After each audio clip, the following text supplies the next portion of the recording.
You've often commented that it was the impact and work of solidarity organizations, church groups, etc., that inhibited the Reagan administration actions in Central America. Why weren't they a factor in the Gulf War? Well, for one thing, because there was no time. And in fact, the Bush administration told us exactly. They were kind enough to tell us exactly what was going on.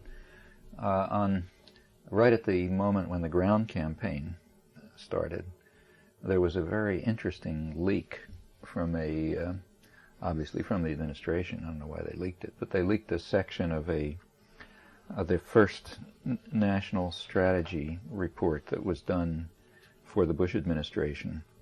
When a new president comes in, there's always an assessment of the world by the CIA and the Defense Intelligence Agency and so on. And this was one that was done in the first weeks of the Bush administration, first months. And one section of it was leaked and sort of buried in the New York Times. Interesting, in fact. It had to do with conflicts with third world countries, in fact, very much like the Iraq War. What it said is, in the case of much weaker enemies, who of course are the only kind you fight, in the case of much weaker enemies, we must not only defeat them, but defeat them decisively and rapidly, because anything else would undercut political support and would be embarrassing, you know. So that's a recognition of their understanding that there is no political support for intervention. And if you let anything drag on long enough for people to open their eyes, you're going to be in trouble. And I think that's pretty much what happened in the Gulf War. I mean, up until a few days before the war, polls were still indicating about 2-to-1 opposition to war if you interpret them correctly. That is, the polls were saying, if people were asked up till a few days before the war, would you agree if there were a negotiated withdrawal of Iraqi forces in the context of consideration of regional issues, Israel, Palestine, and so on. On that, by the vote, the population was in favor, about 2-to-1, and that figure is very misleading, because those poll questions started by saying George Bush is opposed to a negotiated settlement. You know, then you know, whenever you say, if you want to load a poll question, just say the president thinks X. Now, what do you think? And you automatically get a big X factor. So we have to discount for that. The other thing, much more important, is that the people who are answering that question must have assumed, each of them must have assumed, I'm the only one who thinks this, because virtually no one had articulated that view. In fact, rejection of a negotiated settlement was virtually universal in the media and in Congress. Nevertheless, 2/3 of the people, about 2-to-1 people, favored it.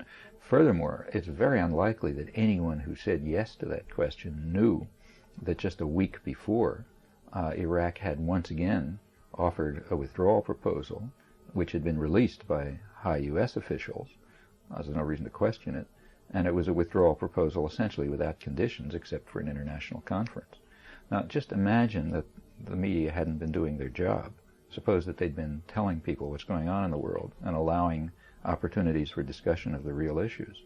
Okay, now you wouldn't have had 2-to-1, you'd have had 10-to-1, you know, support for a settlement that was on the table, that the U.S. had rejected, and especially if it had been discussed. So that's right up to the war.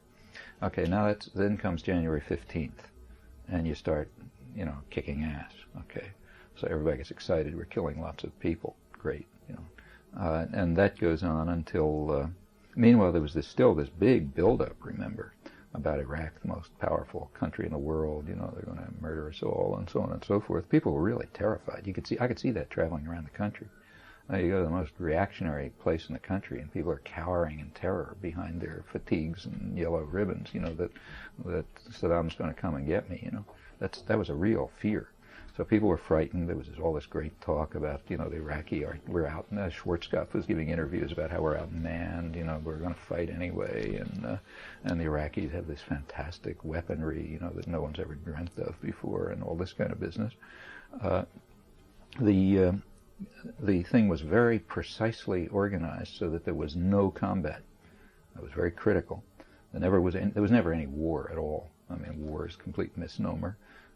By the time that the ground campaign began, there was basically nothing there except wreckage. so they could walk through. And the American casualties were on the order of Grenada, combat casualties, hardly more. Now, under those circumstances, you could get support, and of course, in that period, a couple of months of bombardment of an enemy who's about to destroy us, there's no opportunity for building up any consciousness or anything else. And I think the administration understands that. They understand that you want to fight a war these days. First, you have to build up the enemy to be larger than life, and you have to terrify everyone, and you have to do it very quickly, and then you have to arrange a conflict with no combat and get it over very fast. That's a very narrow kind of war, and I don't think they have any other options. Going back to your question, under such circumstances, with monolithic propaganda system, there's simply no possibility of developing any serious opposition. So the solidarity movement's developed over years of activism and distribution of information and setting up of separate contacts and people going down to Central America to see for themselves and so on. You can't do that overnight. Yeah, but there's something else at work here in terms of comparing Central America and the Middle East. There's an enormous amount of ambivalence and conflict when it comes to the Middle East. I've talked to activists and they say, well, they feel more kinship with Central America. There's language affinities, there's religion and those kinds of issues, and they don't feel that. Well, I see. There's something to that. And there is a background of endemic anti-Arab racism, which is extreme. But notice that they were able to do the same thing with Panama. Again, the same way. Noriega was just a few months earlier, after all. Noriega was again set up to be a figure larger than life. You look back at the commentary by Ted Koppel and those guys. He was one of the worst slime in history, greatest danger we face. This was in the context of this phony drug war, which really had terrorized the country. You could see that by polls and just lots of other evidence. Here's this Hispanic narco trafficker is going to come and destroy our lives, and that worked the same way. Then very rapid, very destructive attack with no combat, and then you forget about it. So although what you're saying is quite right, anti-Arab racism and anti-Muslim racism is much more extreme than anti-Hispanic, but you could use that too. Noriega was turned into a demon with plenty of racist caricature. You recall all the business about the pineapple face and the mixed breed and all that kind of stuff, and that went right over the media just accepted that completely. Some of it was horrifying. For example, CNN at the time of this kind of juvenile attack on the Vatican embassy, which was much praised here, incidentally. The television stations all had gotten in high-rise hotels nearby. They'd set up their studios where they could see all the fun stuff. And I think it was CNN had hanging out their window a banner of a pineapple. So just, in other words, pure racist caricature of the official enemy, of the kind of thing you might expect in maybe Nazi Germany or something like that. But it was just taken for granted, and it was also described as good, clean fun. If we want to blare rock music at the Vatican embassy, well, it's good, clean American fun. You and Ed Herman in Manufacturing Consent and elsewhere, Necessary Illusions, described a propaganda model. I was wondering, in terms of what you've just been describing, was there any break from that form? Here? Yeah. Here it was startling. In fact, it was like a textbook example. From August, I need to break the thing into several parts. From August first of all, prior to August, the media had been very soft on Saddam Hussein. During the period when the U.S. government was strongly supporting Saddam Hussein, but the Bush administration was barring any congressional critique of his human rights record, and they were sending him high-tech arms and so on, high-tech aid and so on, much of it for military purposes. The media had very little coverage. All the exposure of this stuff is almost all the exposures after August. There were times when they never even reported it. When Someone tried to, there was one television correspondent, Charles Glass, who had been trying for years to get ABC, he works for it too, publicized material that he was collecting and getting in indirect ways on Iraqi biological warfare facilities and U.S. aid to Iraq and so on. And occasionally he'd get a little spot in there, but it was almost always followed by a Pentagon denial, and nobody else was interested. That was typical for a long time. So that's the first phase. When the U.S. government supported Saddam Hussein, the media were pretty quiet. Then comes the second phase, August to January. Got to build up war fever.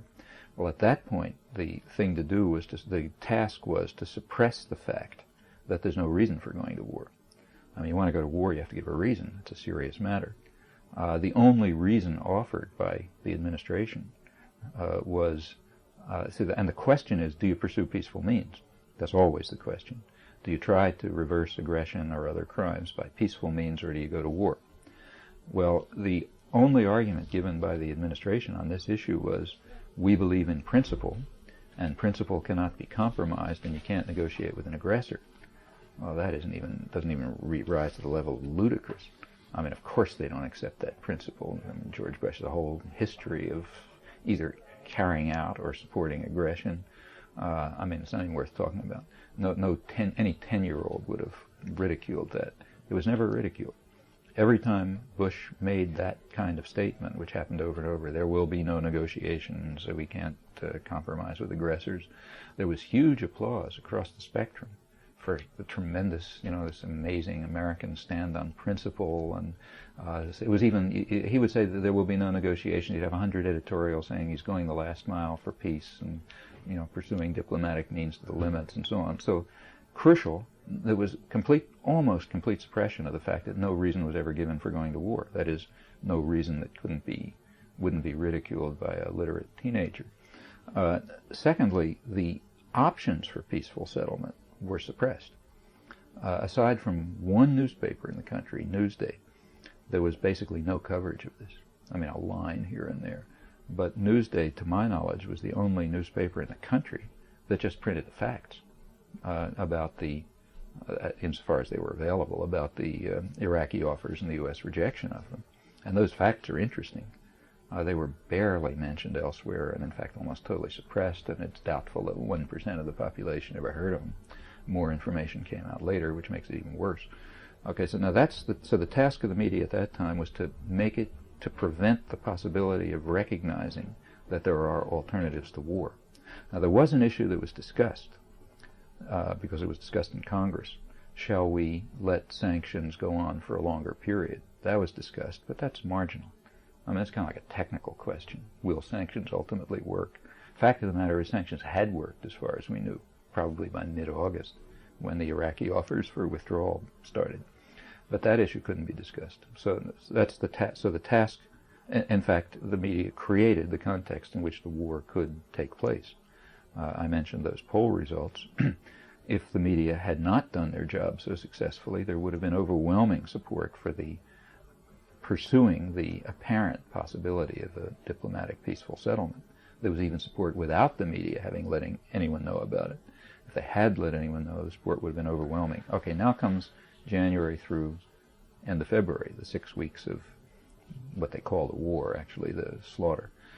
During that period, of course, the media are just cheering for the home team. You don't even expect anything. At that time, you didn't get anything. Now comes the even more interesting period, the period after the ceasefire. After the U.S. war tactics were to attack the civilian infrastructure. That gives the U.S. a hold over the population in the post-war period. I mean, we can keep the screws on them because we've carried out what amounts to biological warfare, so they'll starve and die of disease unless they do what we want. So that's the purpose of that act.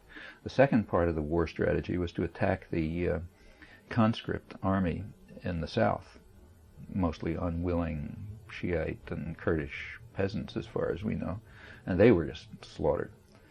Meanwhile, the elite units were more or less let alone. Now, after the war, the next task was to watch while the elite units, which had been more or less freed, were set to work to do their job, namely to suppress the popular rebellions. Now, that started in the south. There was a big Shiite rebellion in the south, right under the nose of the Storm and Norman. You know, I was sitting there watching it. The U.S. didn't lift a finger.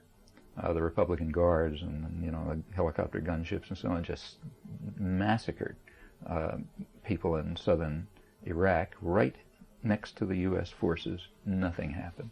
After they had succeeded in that, they moved to the north, and they attacked, same units, you know, attacked the Kurdish rebels in the north. Everybody watched. You know, nothing happened. Now, to get away with massacring Kurds is a little more difficult than to get away with massacring Shiites. Shiites, after all, are just Arabs, so basically nobody cares. But Kurds have Aryan-looking features, and, you know, television correspondents talk about the blue-eyed children and that sort of thing. So there was a lot of public pressure built up about the Kurds, and finally the Bush administration had to back off from its support of the open support of the massacre and move to tacit support. Namely, they pretended, you know, to move in to stop it. But meanwhile, you know, the whole time that the helicopter gunships and the Republican Guard tank units and so on were slaughtering Kurds, Storm and Norman was giving interviews over television about how we wiped out the elite units and, you know, grounded the helicopters, and George Bush was out fishing. Okay, now the media had a problem with this one. As I say, the Shiite rebellion in the South they had no big problem with. Of course, nobody cares about that massacre. But the suppression of the Kurds was tricky. And it's interesting to see how they handled that one. The line was, well, it's true that we're the most dedicated humanitarian. So here we have a situation where George Bush is supporting Saddam Hussein tacitly, while he is massacring the Kurds and others who were involved in a popular uprising to bring about democratic change in Iraq. So here's George Bush supporting his old buddy Saddam Hussein, while once again, you know, he smashes up and destroys by enormous violence the possibilities of any democratic outcome in Iraq. How are the media going to handle that one? Well, that was intriguing too. They handled it. What they came along with is the line that, yes, we're the most dedicated humanitarians in the history of the human race, obviously, and of course we give everything for democracy, but we also have to recognize the need for pragmatism and stability. That's very important. You know, we've got to be realistic. Pragmatism is a nice word which means do anything you feel like.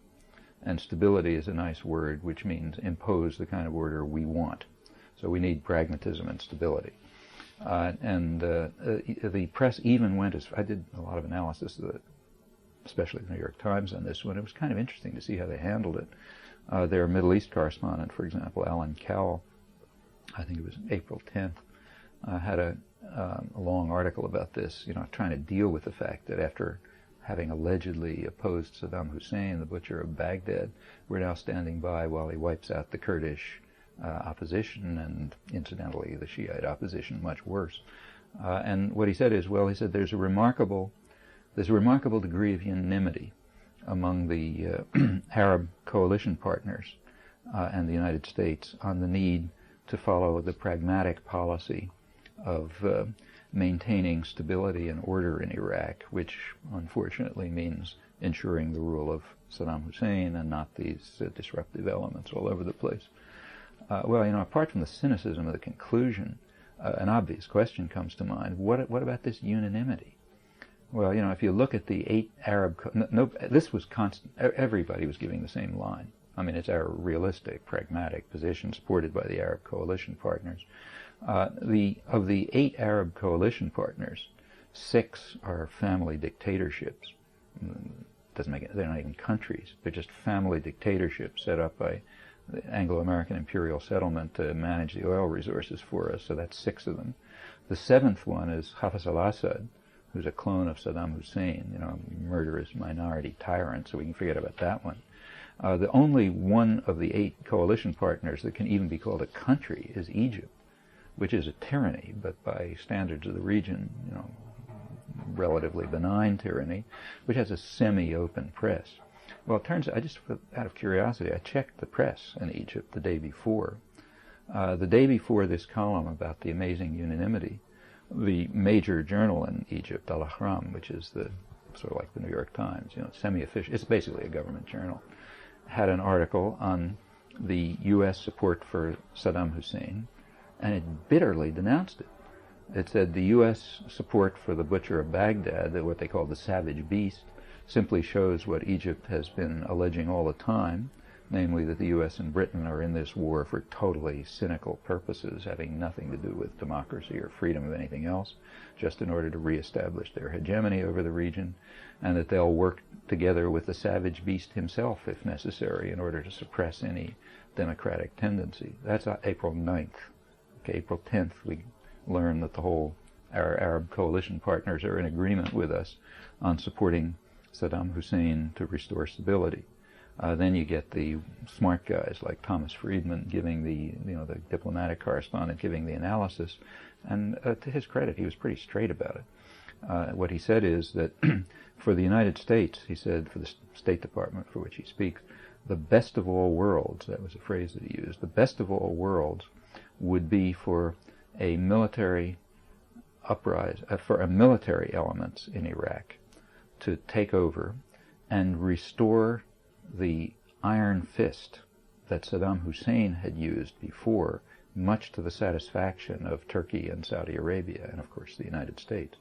So what he's saying is, here's the best of all worlds is what we had up till August 1990, when Saddam Hussein, with his iron fist, was maintaining stability. I mean, true, gassing Kurds and so on, but that didn't stop it from being the best of all worlds. Now what we want is that again. Of course, we'd prefer not to have Saddam Hussein do it, because that's a little embarrassing. It would be nice if we could find somebody equivalent who could maintain the iron fist, impose the iron fist, and restore us to the best of all worlds, crushing any opposition, ensuring stability, and integrating it into the U.S. program for the region and so on. Pretty straight account, if you think through what he's saying. Well, so the media handled this one too. I mean, and this one was I was kind of curious to see if they'd be able to rise to this occasion. After having built up this huge hysteria about the beast of Baghdad, and suddenly we have to support him while he's wiping out the popular opposition. And that was done, and it was carried off, and it was even justified on grounds of our higher morality, our recognition of the need for stability and pragmatism. That's a real achievement. This whole story from beginning to end is an amazing achievement. In fact, just to add another little fillip to it, throughout this whole period there has been an active Iraqi democratic opposition. Of course, they're in exile. You can't survive under the regime of the best of all worlds. But they're there, and they're perfectly respectable, bankers in London and architects and that sort of thing, quite articulate. They have always been excluded from the media, and you can understand why. They have always been opposed to U.S. policy. In fact, their positions have always been pretty much those of the peace movement. Prior to August 1990, they were opposed to George Bush's support for Saddam Hussein, naturally. They were rebuffed by Washington when they tried to get some kind of, they refused to talk to them when they came here to request support for calls for parliamentary democracy in Iraq. They're cut out of the media. From August through February, that period, they were opposed to the build-up to war. They didn't want to see the country destroyed. They were calling for political settlement. They were even calling for withdrawal of foreign troops from the region. And you could read their reports in the German press or, the British press or in Z magazine where I quoted them and so on, but they were totally blanked out of the American press. I don't know if there was a word about them. In fact, if there was, I couldn't find it. From February through, from January through February, well, nobody's talking. Actually what was done was pretty much the same. Afterwards, of course, they were in favor of the popular uprisings, openly in favor of them. In fact, the leading spokesman, like Ahmad Chalabi, as a London-based banker, was bitterly, at the time when there was supposed to be all this unanimity, was bitterly denouncing the U.S. for pursuing its traditional policy of opposing any form of democracy in the region in order to restore, strong regimes in power which will answer to U.S. needs. Virtually, here the closure wasn't 100% because the Wall Street Journal allowed a couple of openings, and you'd get something in the Wall Street Journal about it. Now, there were other people who are called Iraqi dissidents, but as far as I know, they're not associated with them. However, the major Iraqi democratic opposition, which is organized and is in London and Germany, they were essentially shut out, aside from these few post-war openings in the Wall Street Journal. And that again is interesting. You know, here after all is a significant democratic force, courageous people, human rights activists. What's going on? And we can continue. Like say right now, Kuwait has been carrying out a pretty brutal repression of all sorts of people. I mean, any non-national Kuwaitis, the so-called Badoon, you know, the people who've lived there for generations but have never been given Kuwaiti nationality, the Palestinians and plenty of others, a lot of torture, repression, and so on. There's some coverage of it in the press, but of course the most interesting part is what's brought out only in an occasional letter to the editor by someone from Human Rights Watch, namely that George Bush is openly supporting it. Aryeh Neher is the head of Human Rights Watch, and The Nation had an article where he pointed out that Bush's statements condoning the terror are appearing on the front pages of the Kuwaiti national newspaper, saying, well, even George Bush says it's okay, so let's continue. I believe Bush says that the war wasn't about democracy, it was about aggression. Right, but he's more or less saying, well, it's understandable what the Kuwaitis are doing. See, in fact, George Bush's, when he was asked, why don't you say something about democracy, the White House response was, well, that would be interference in the internal affairs of another country. And they even said that in private letters to the Sheikh, he's not mentioned the word democracy because he has his concern for non-interference is at such a level of delicacy that you can't even suggest the word democracy in a private communication. And that's the way he's dealt with Cuba, Nicaragua, and Iraq, and so on, you know, Panama, this great believer in non-intervention. And again, you know, the fact that the press can mouth these words while, you know, I mean, without ridicule, it just boggles the mind. I mean, just the other day, in the case of Haiti, Bush was asked about sanctions. He said, well, you can't impose sanctions after the military coup. Can't impose sanctions because it would hurt the people of Haiti. That was in the last paragraph of the New York Times article. No comment. This man is saying you can't impose sanctions because it would hurt the people of Haiti after his record with regard to sanctions. And Cuba's under blockade and embargo. Nicaragua was strangled to death. Iraq, people are dying, you know, of hunger and disease. You know, we go on and on. And this man comes out and says you can't impose sanctions because it would harm the people in the case of a military takeover, and nobody makes a comment. That requires, you got to admire the discipline. Well, if the media are indeed so servile and quiescent as you suggest, why then did the Bush administration during the war period go through such lengths to control them, to concentrate them in pools, to send minders with them in the field, to control their movements, and to actually censor their reports? Look, no system of power is ever satisfied.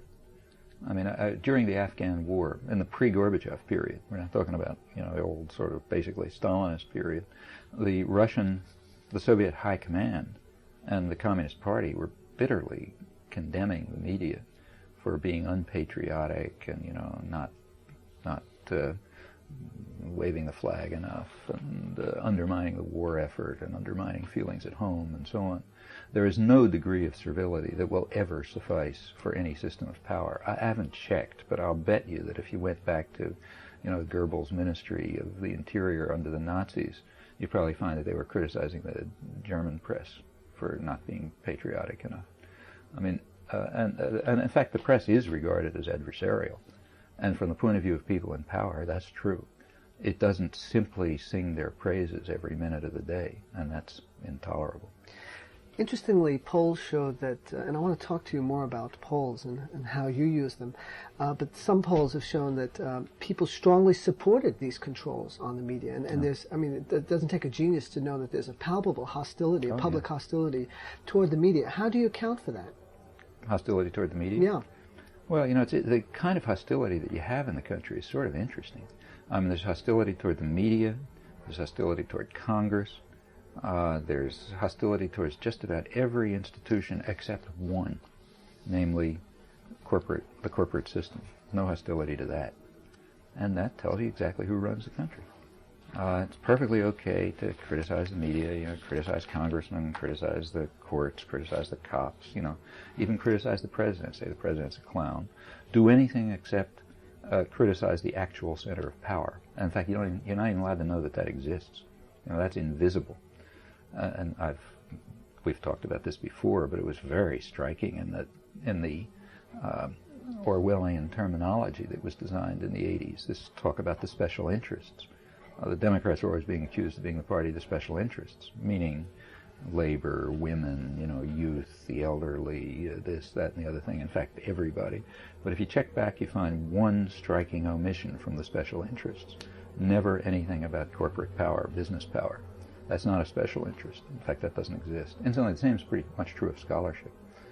Some years ago, there was, I haven't seen one since, but in the 70s, there was an academic study by some very rare academic study of corporations and foreign policy. And the person wrote an article, a standard mainstream political scientist, in the Annals of the American Academy of Political and Social Science, or one of those journals, in which he started by just reviewing standard works. He took the 200 leading works in international affairs and foreign policy to see what they had to say about corporations and foreign policy, so then he could go on. And he discovered, to his amazement, because he's pretty naive, that they avoided the topic. They said 95% of the studies never mentioned corporations and foreign policy, and he said 5% gave it passing mention. There's plenty of talk about women in foreign policy and clergy in foreign policy, but somehow nobody ever talked about corporations in foreign policy. And then he goes on to speculate as to this strange oversight, and goes on. He says, and he concludes finally. He says, well, if scholars start looking at corporations in foreign policy, they'll probably find that there's some influence there. Well, yeah, I mean, that shows the discipline of the scholarly profession. You want to make sure that you never study what's important. That would be much too dangerous. So there's the field of diplomatic history, which is an interesting field, spends an awful lot of time on personalities. Actually, I've been in debates about this with radical historians who strongly disagree with what I'm saying here. But in my view, the concern about the personal decisions and the personalities of the leadership is about as interesting as discussion of the personality of the chairman of the board of General Motors. I mean, undoubtedly that has some effect, some 100th order effect on the decisions that he's making. But the overwhelming effects are institutional. They have to do with the institutional structure in which he's working. And, whether George Bush believes what he's saying, or, did Ronald Reagan remember this, or who was the particular advisor who said this, and, what did he have for breakfast that morning, and so on. Yeah, these are all kind of 100th order questions, about as interesting as the personalities of these people, which is not very high. But they tell you very little about policy. However, that's the way the academic professions have to work, all the way over to the radical critics, for the most part. Not entirely, but very far over.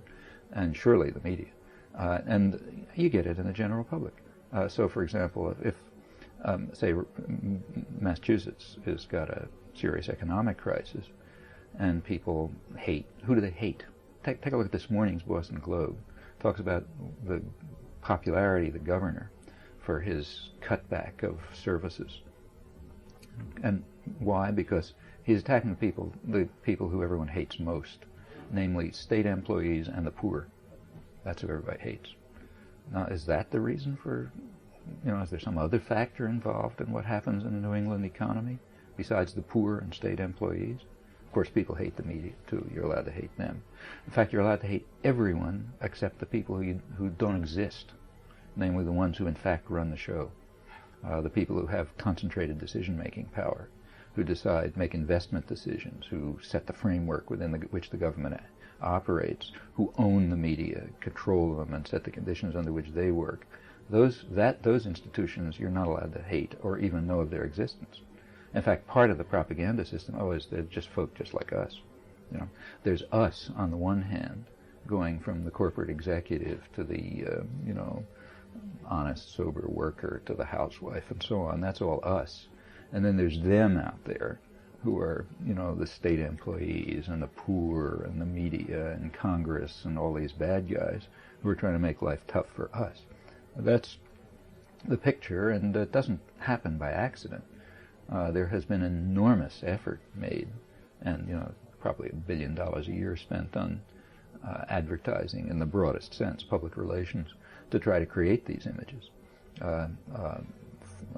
Movies, sitcoms, propaganda, straight propaganda, scholarship. It's all framed in these terms, and pretty consciously, in fact. People in the public relations industry know what they're doing, and they wouldn't be doing their job if they didn't carry this out. Obviously, you have a strong background, a deep background in science, and you collect data and information, you analyze it, and you draw certain conclusions from that data and information. I think it's in that area where people may disagree with you. But I was interested to see in a review of Deterring Democracy in The Progressive, written by Matthew Rothschild, ostensibly someone who's favorably inclined toward your views.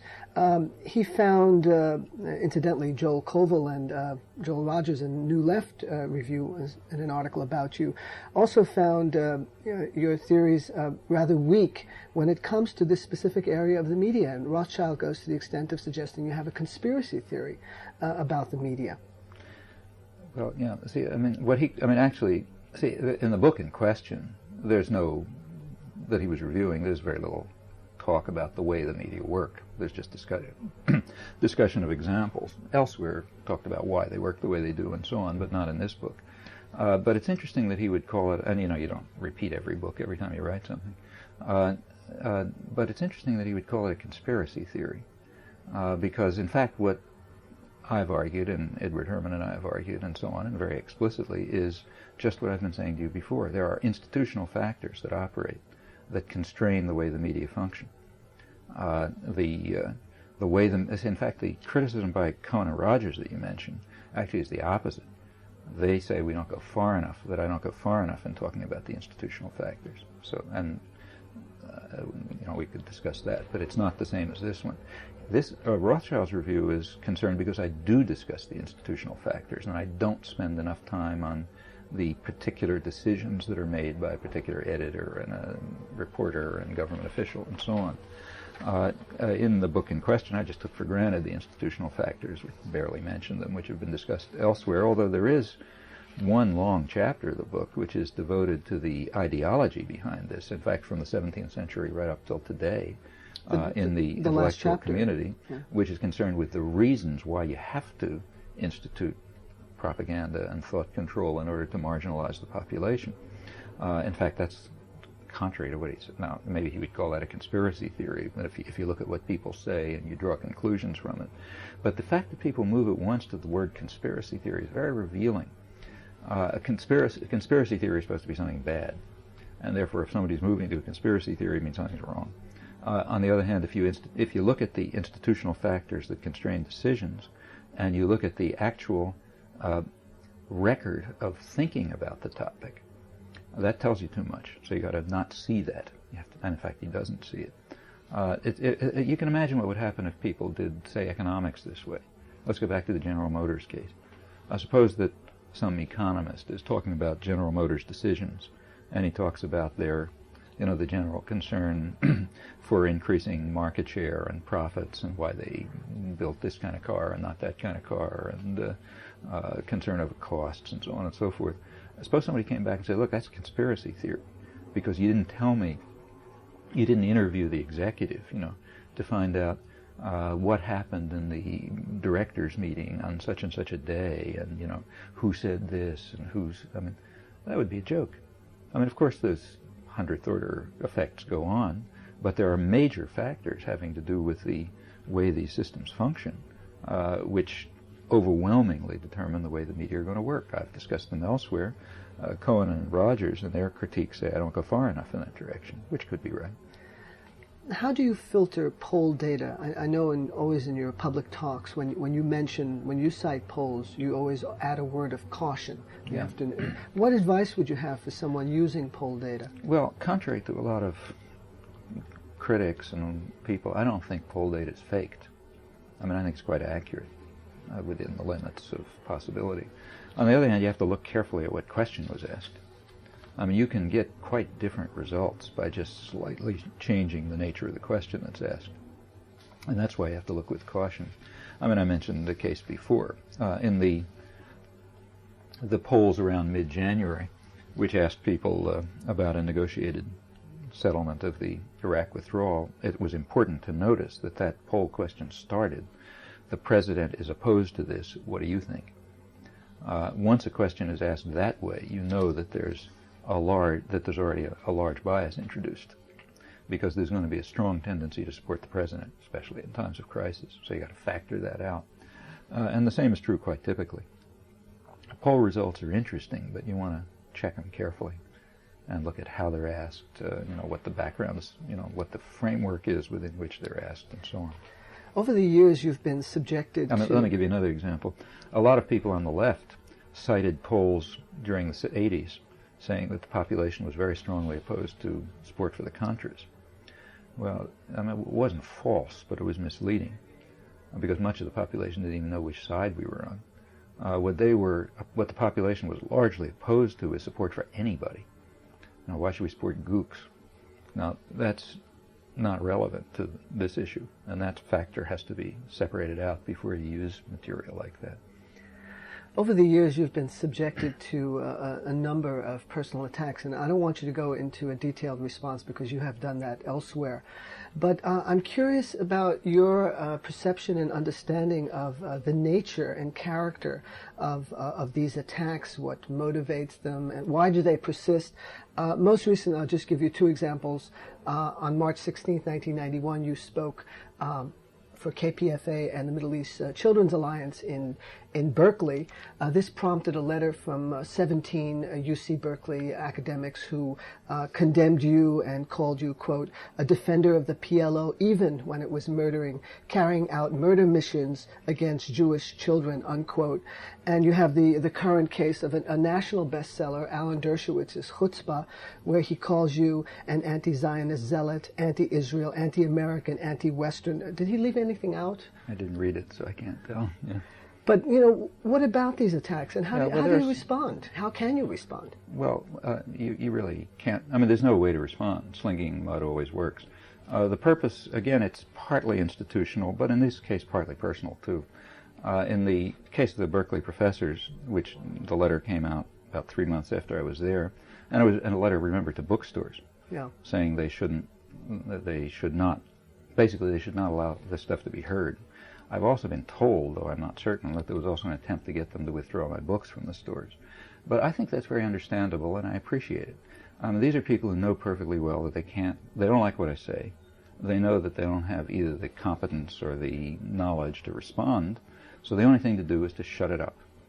Somehow shut it up. Prevent it from being heard because you can't respond to it. So therefore you can say the quote that you gave, I supported the PLO, when most of them probably don't know what I said about anything. But the author of the letter, Robert Alter, knows perfectly well that I condemned the PLO for those atrocities, probably more harshly, certainly more knowledgeably than he did. But it doesn't matter. Facts are irrelevant.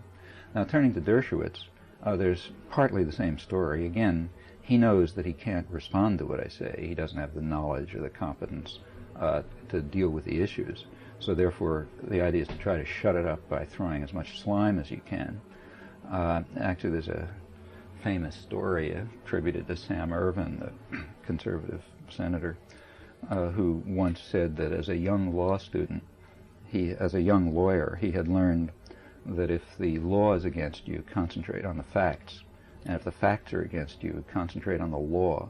And if both the facts and the law are against you, denounce your opponent, your opposing counsel. And Dershowitz is not very bright, but he understands that much. He knows that if you can't answer on the facts and you can't answer on the principles, you better throw dirt. Now, in his case, there happens also to be a personal reason.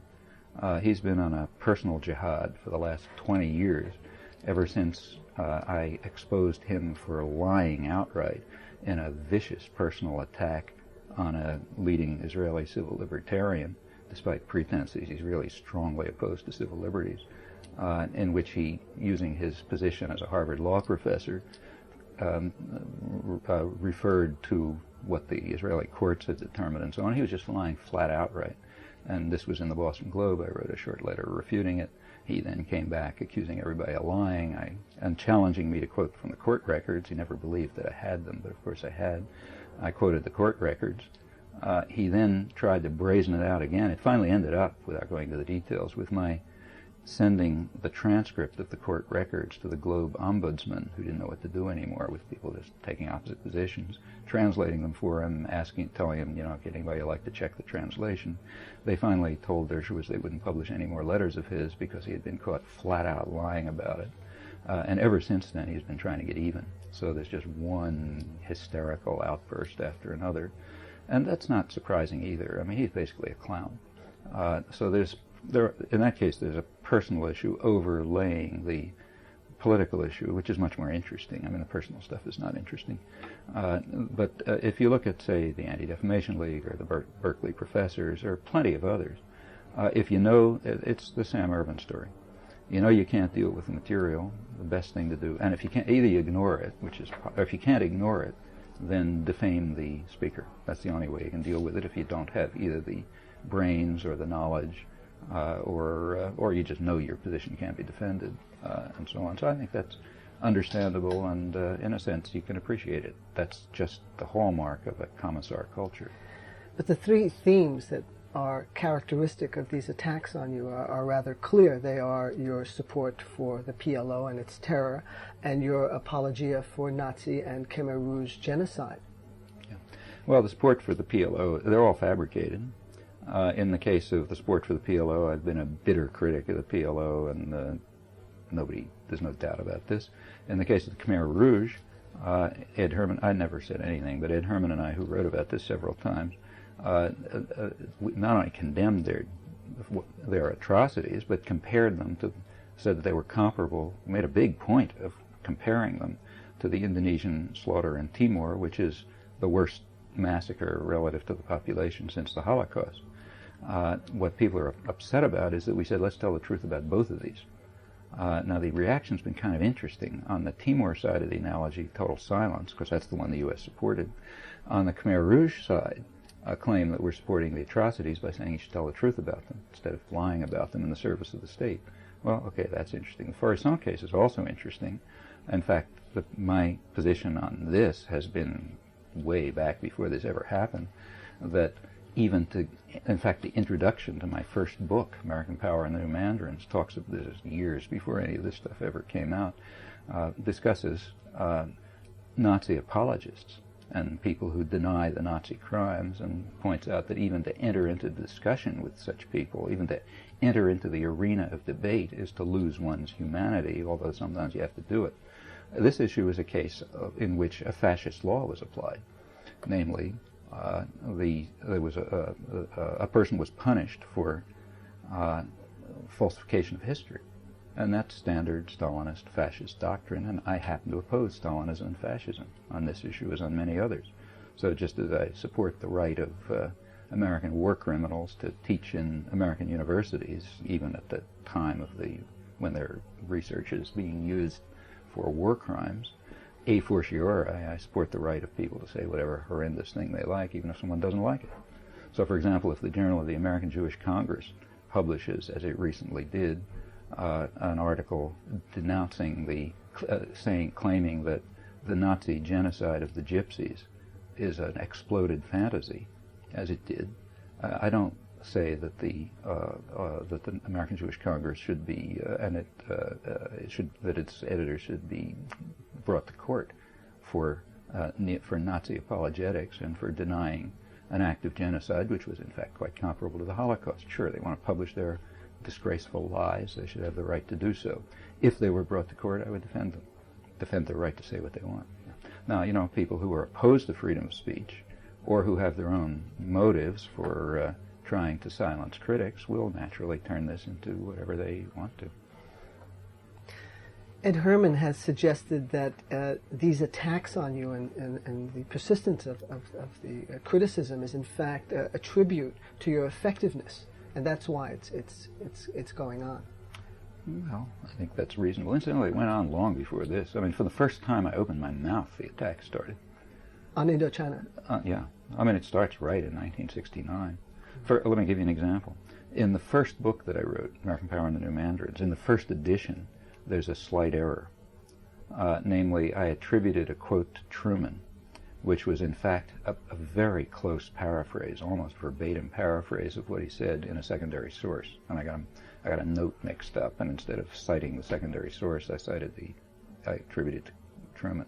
There have been at least, I would say, a dozen articles in journals using this. It was corrected within about 2 months in the second printing. It's the kind of thing that's, there isn't a scholarly monograph that doesn't have similar things. There have been at least a dozen articles, if not more, using this to not only to denounce me, but to prove that you can't believe anything that's said by anybody on the left, and no critic, and so on and so forth. I mean, these are very desperate people. A commissar culture is a very desperate culture. They know they cannot withstand criticism, and therefore you've got to silence it. It doesn't just have to do with me, it has to do with anything. Let's take this current attack on so-called political correctness. It's a very interesting case. I mean, the real story is what I mentioned before about the study of academic studies of the corporations and foreign policy. There is almost total control, like iron, rigid control over curriculum and thought to a remarkable degree on the part of the commissar culture. But since the 60s, there have been a couple of breaks on that. A few things have opened up. So, for example, you can no longer be openly racist and sexist. You can no longer deny, talk about the discovery of America as the most magnificent thing that ever happened to the human race, and so on. There are various constraints on that, and the commissars are very upset about it. The idea that there might be independent thought somewhere, that's very dangerous. So therefore a huge attack has been launched on the left fascists who are taking over the university and the culture.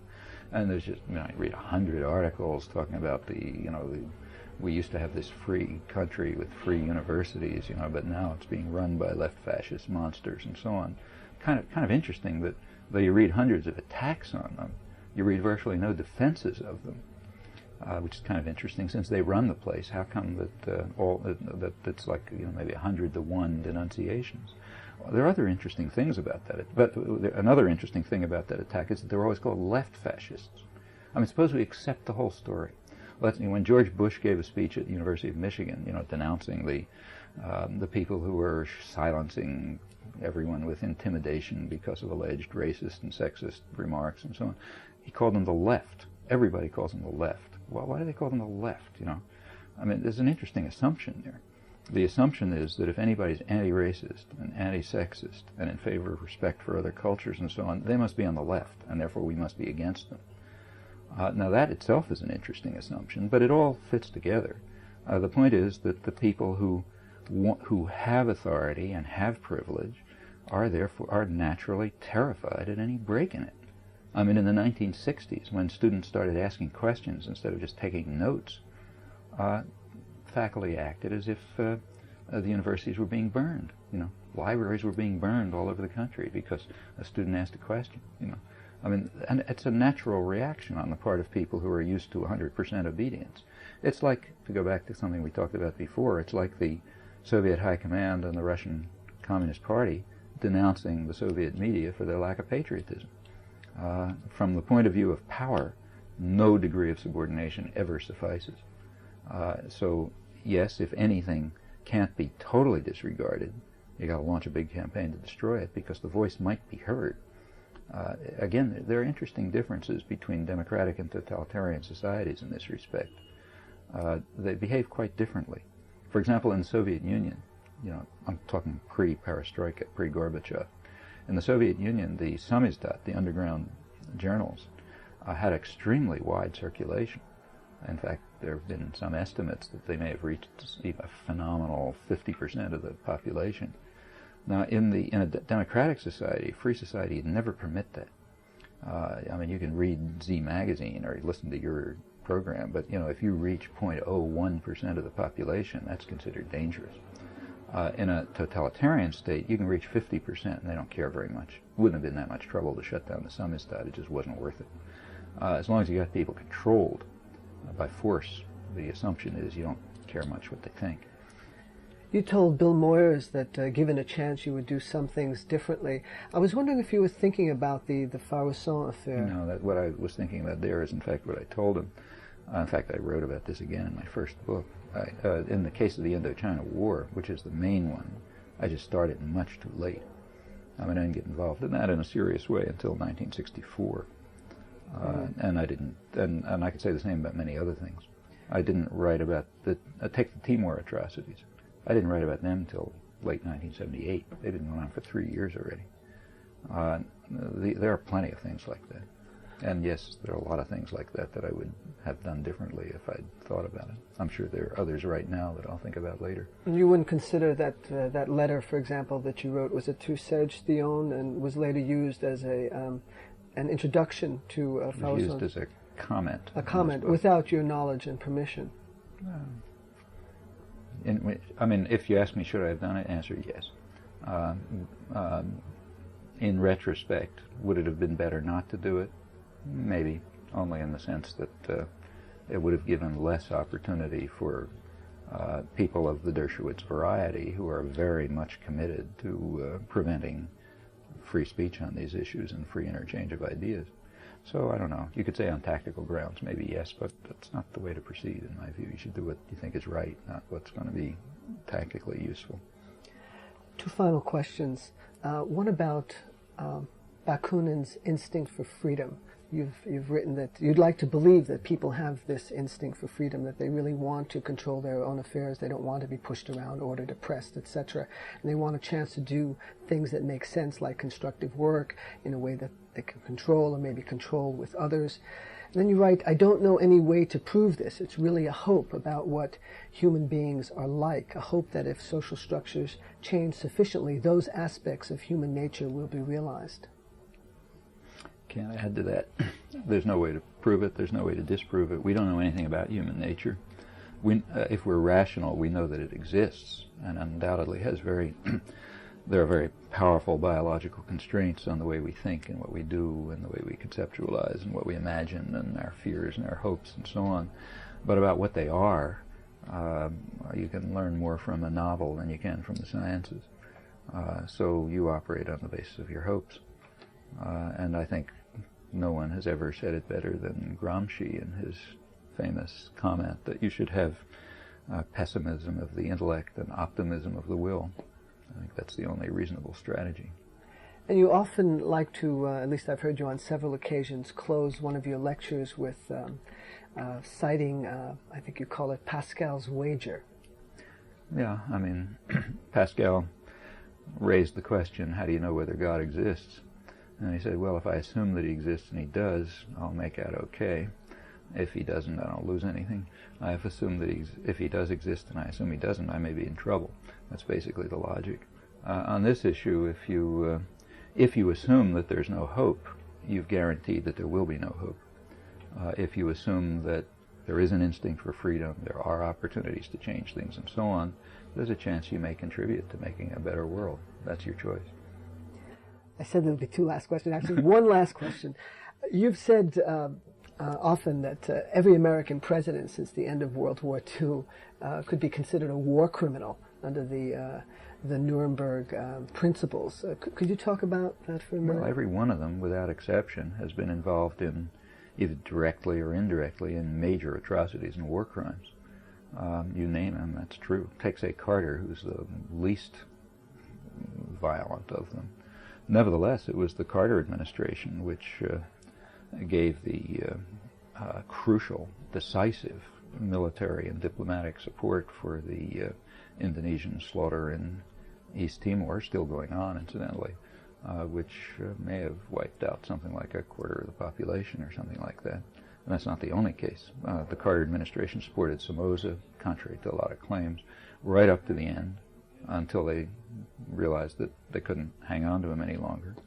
At the very end, after Somoza's National Guard had slaughtered about 40,000 people, the Carter administration was trying to figure out how to save the National Guard, even if they couldn't save Somoza. And when they couldn't save the National Guard, they spirited them out of the country in in planes with Red Cross markings, which is incidentally a war crime in itself, in order to set them up elsewhere. Now, this is the best of administrations. About Reagan and Bush, we don't even have to talk. But all the way back, this is the way it's been.